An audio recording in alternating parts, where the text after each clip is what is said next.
All right, you guys have been absolutely blowing up my comment section here, so I feel like I have to make a video about this. I'm just kidding. You guys haven't been commenting about it at all. But I wanted to make a video to talk about what the difference is between the Pokemon Pop Series packs versus your Play Pokemon prize packs. So I have a couple of each of these, and some of you guys may not know what are these packs and kind of wanted to learn the history a little bit about the differences. So I thought that'd be a cool video to kind of show you guys the difference between this guy and this guy. So if you guys don't know who I am, I'm FFJmon. Welcome back to the channel. Very excited to be sharing you some of this information. And yeah, if you want to stick around, I can tell you guys the difference in some of the history of these two different pack types, and we can kind of get into it and see where we go from here. So yeah, if you guys haven't already, please like the video and subscribe to the channel. And without further ado, let's get into it. All right, let's start with Pop Series. So the first Pokemon booster pack that came out as part of this promotional booster packs was called Pop Series 1. Now you're probably wondering, hey, what does Pop Series stand for? Well, if you guys see on bulbapedia.com, aka the Wikipedia for Pokemon, you have here where it says it is the Pokemon Organized Play Events. So basically they'd have like these tournaments for the TCG, and they would give out these prize packs basically for people that would win in the events and, go pretty far and stuff like that. It was an incentive for players to play in the Pokemon leagues and to be in the Pokemon organized play programs. Instead of getting a single promotional card available at an event, it was a promotional set. They plan to release a new series on a regular basis every 6 to 12 months. Each series will be exclusive to Pop for 6 months, making League of various Pop programs the only way to obtain the unique cards for a limited time. The cards are available in 2-card booster packs, with the odds of finding a rare card extremely low and collecting the entire set very difficult, a further incentive for people to continue playing the game. So basically they had these packs where, here, I can show you guys. I have 3 of them, actually. So they went all the way up to Pop Series 9. So I have Pop Series 9 with Garchomp on the front.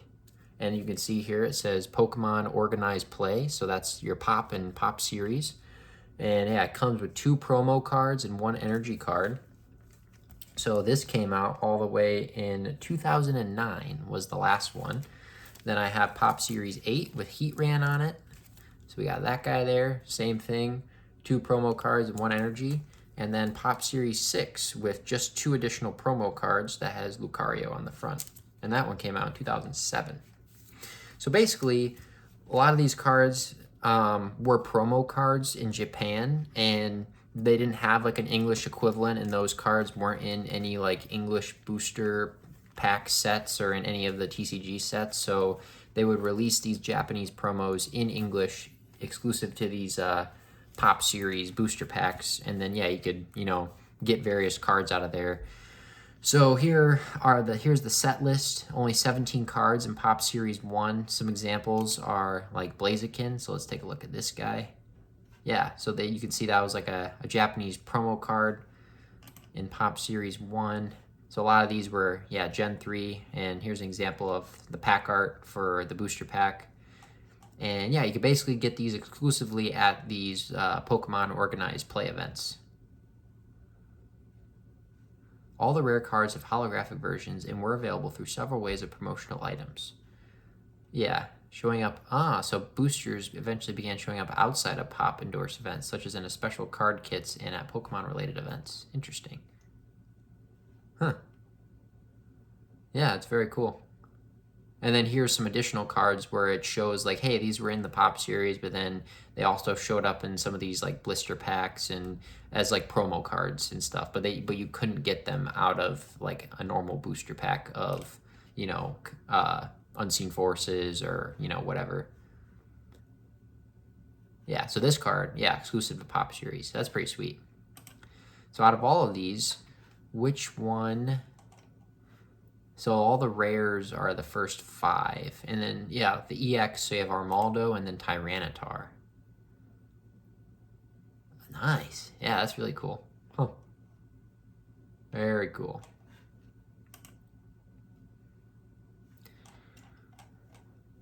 All right, so that's basically what Pop Series is. So now getting into the other pack. So these, well, I guess let's keep going. So this came out in 2004 to 2005, and then as we were kind of progressing in Pop Series, you know, there were a lot of rare cards. So most of these packs, what I've seen online, and you know, they're older packs, and you know, they're a little bit more rare. So like some of the newer ones, like Pop Series 9, 8, 6, those ones, those are probably cheaper, within maybe like the $20-$30 range. And then as you kind of get to the older ones, like I think Pop Series 1, I was seeing prices around like 70, 80 bucks. Same with like Pop Series 2, I think Pop Series 4. But Pop Series 5 is the one that is like crazy. But yeah, we can just kind of look here. So there's Entei at Pop Series 2. And yeah, it was a Japanese card. You can see Raikou in the back. I wonder if like each of the cards are connected. So this Raikou, yeah, there's him at the top. And then where's Suicune? I think there's Suicune in here. Yeah, right here. Okay. Huh. Interesting. I thought that would have had like some connecting artwork or something. And then Celebi is the... Wow. Very cool. So yeah, there's some cool cards in here for sure.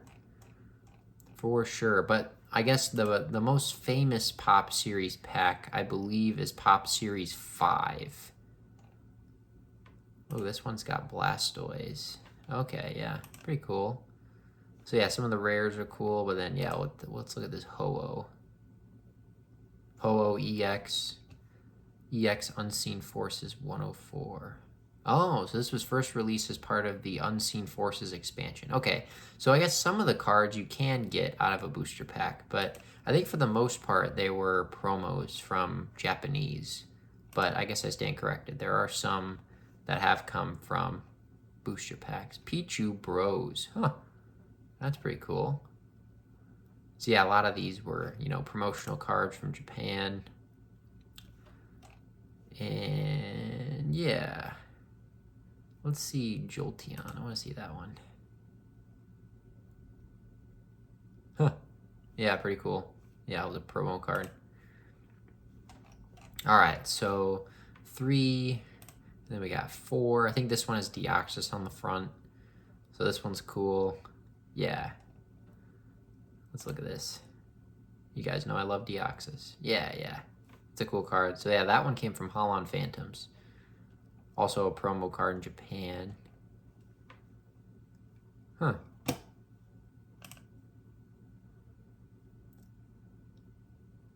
And then, let's see.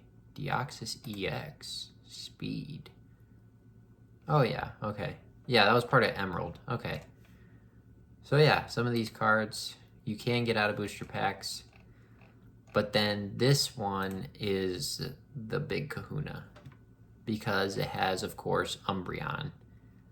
So yeah, it's got like Ho-Oh, Lugia, Mew. It's got Gold Star, so it's got Espeon and Umbreon. And yeah, these ones are crazy. So yeah, this guy right here, yeah, that's crazy. Pop Series 5. I think these packs were like over $1,000 for like 2 cards in a booster pack. So these are crazy. Yeah. Huh. Oh, it was also released in the Celebration's 25th anniversary in the Classic Collection. Yeah.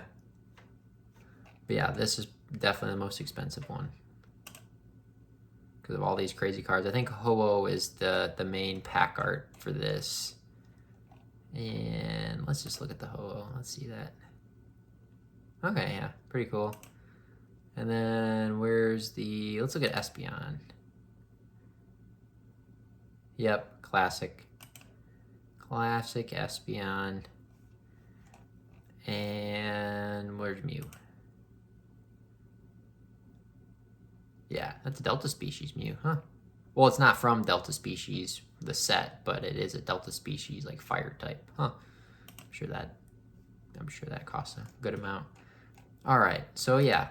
So all right, so here Here's the next one. This is the one I have, Pop Series 6 with Lucario on the front. I don't think there's any crazy ones you can get in here. Because, yeah, as you can see, after 5, they kind of, they have some, you know, rares, but they don't have any, like, EXs or anything, like, crazy. So that's probably why the price of this is a little bit lower. But it does have Lucario. This is probably the best one out of the set, I would think. Yeah. I think I have this card as, yeah, I have this holo as part of Diamond and Pearl. But yeah, it's just like a reprint from Diamond and Pearl, I think, in that one. Yep, and then I don't have 7. Yeah, same thing, not a lot of, you know, crazy cards. I have 8. And I think as the Pop series kind of expanded, yeah, so here, in Pop, so this is what, 7? No, this is 8. So it was the 3rd Diamond and Pearl series, and followed a similar trend in Pop Series 6. So this contained reprints. Unlike Pop Series 7, it also includes some new cards. All the Pokemon featured in the set are from the Japanese promotional cards. The packs also include an energy card. And then, so it brings up, oh, so this was the set I think that brought it up to 3. Okay. The release of 7 faced scrutiny as the entire set was made of Pokemon that were not in danger of being rotated out of play over the course of the coming season. Pop obviously listened to feedback from the release of the set, as 8 includes arguably one of the most useful trainer cards in the current format. Coupled with the energy also available, it gained a more positive reception than that of 6 or 7. So basically, yeah, they wanted 8 because it had more useful cards. So I think these kind of, you know, these packs became more from like collector items to cards that would be good for players to have like reprinted and stuff. So that's kind of like the transition of these Pop Series sets and kind of how they evolved. And let's look. Heatran.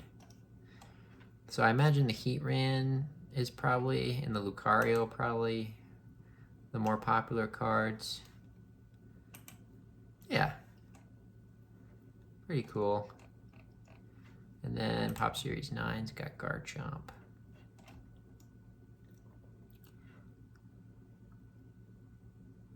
Huh.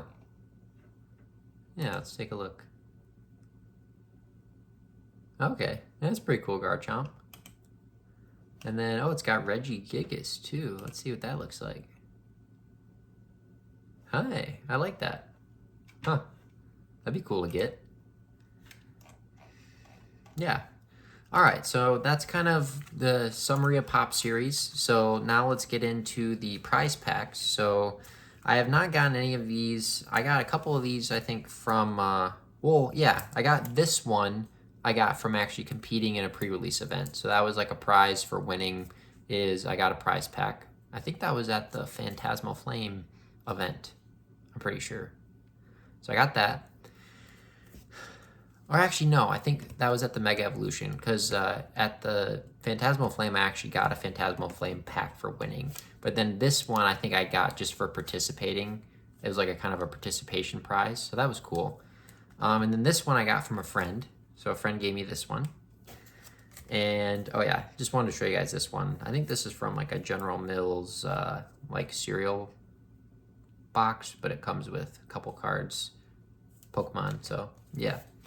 But yeah, basically these Series 1 Play Pokemon prize packs are kind of the successors to the Pop Series packs. And they include a lot of cards. So this, I think, includes, it could have over 170 cards. And basically started in Sword and Shield. And because yeah, so the Pop Series ended in Diamond and Pearl. So they didn't bring these back all the way up until Sword and Shield. So we had Black and White, we had X and Y, we had Sun and Moon, and then finally we had Sword and Shield, which brought us these packs. And these ones look like, yeah, they come up with cards that come in different expansions, like Evolving Skies, Sword and Shield base through Evolving Skies, also some Black Star promos, some basic energies. The booster packs are bigger now, so there's like 6 cards in the set instead of like 2 or 3. And yeah, I think most of these cards are more for utility than for like collectability, but they do have the stamp on them, which makes them a little bit more valuable. So yeah, let's see if they have a picture. Oh yeah, here's the Series 1.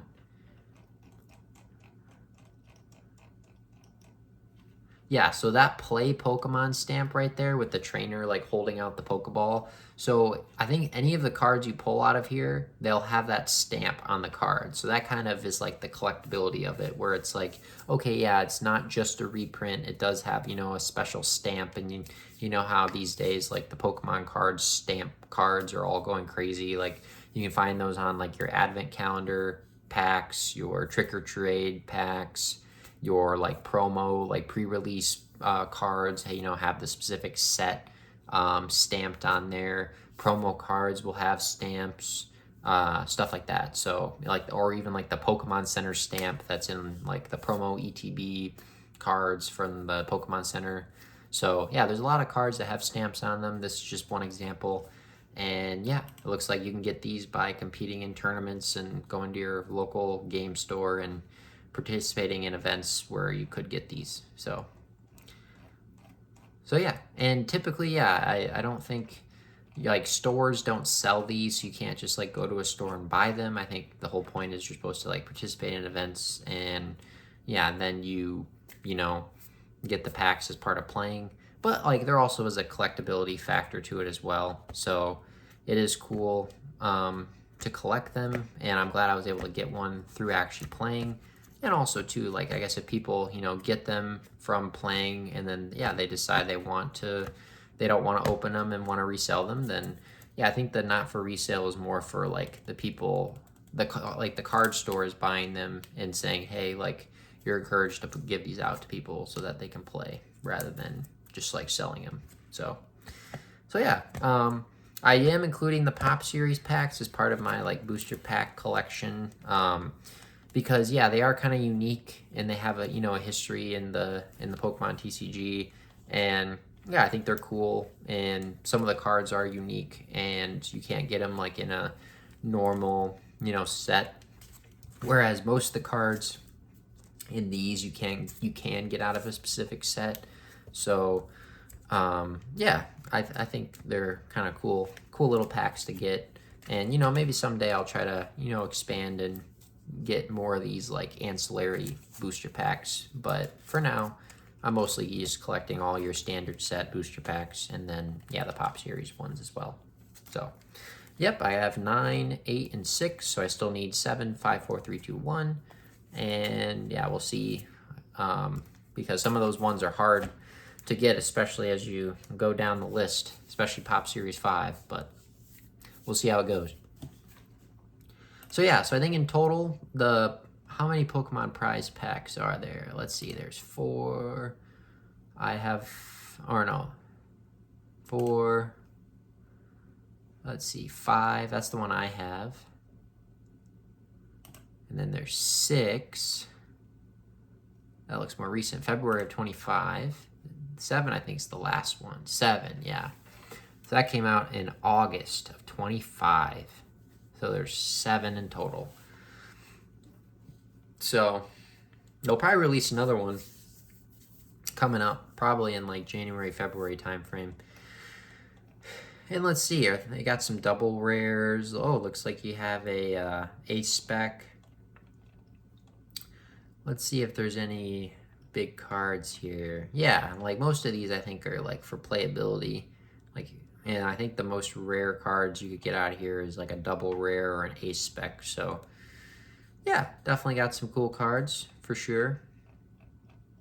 And yeah, I'm glad you were able to kind of learn a little bit about it. I was kind of learning about it today, as well as I was kind of looking into it and thinking about a video to make. So yeah, I'm glad we got to learn together. And yeah, hopefully, yeah, if you guys want to leave any comments about what your guys' thoughts are, and yeah, if you guys have ever gotten either a Play Pokemon prize pack or a Pop Series pack, kind of let me know what your experiences are with them. I'd appreciate any feedback. And yeah, hope you guys enjoyed the video and have a great night.